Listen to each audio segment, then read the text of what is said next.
Chemistry मास्टरचा सगळ्यांना नमस्कार. आपण आता थर्मोडायनॅमिक्सचा 45 नंबरचा प्रॉब्लेम बघणार आहे.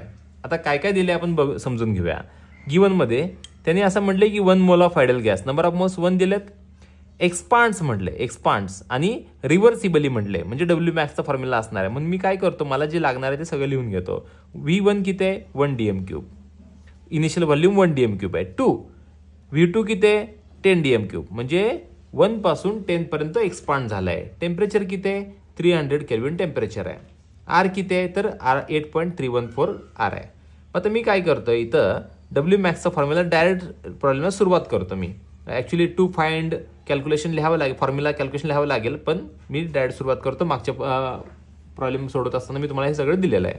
आता एक्सपांड हा शब्द ज्याला येतोय की नाही, त्याला हा डब्ल्यू मॅक्स मायनस असतो. Minus 2.303 nRT log to the base 10 V2 upon V1 हा फॉर्म्युला असणार आहे. मग सगळ्या व्हॅल्यूज पुट करूया.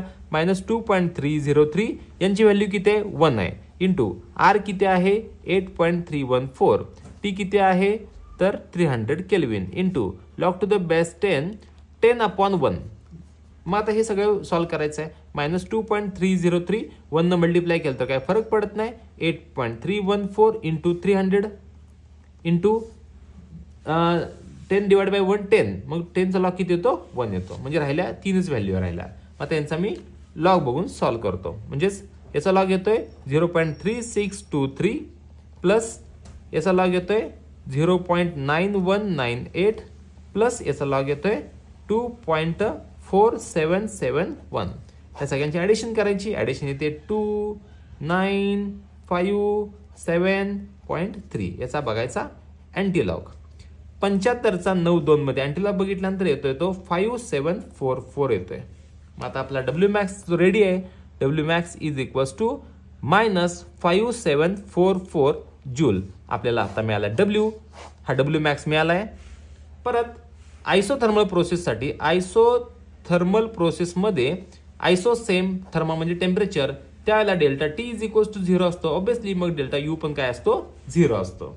मग डेल्टा यू तुम्हाला मिळाला आहे. त्यानंतर परत काय करायचं, आपल्याला क्यू काढायचा आहे. क्यू, मग आता क्यू जर काढायचा असेल तर आपल्याला थर्मोडायनॅमिक्सचा फर्स्ट लॉ नुसार आपला एक फॉर्म्युला आहे, Q is equals to delta U minus W. आता क्यू कॅल्क्युलेट करण्यासाठी Q is equals to delta U 0 आहे, मायनस मायनस डब्ल्यू आपला किती आलाय 5744, मायनस मायनस प्लस झाला, Q is equals to plus 5744 joule. आपला हा क्यू आला. Q plus 5744, W minus 5744. Thank you.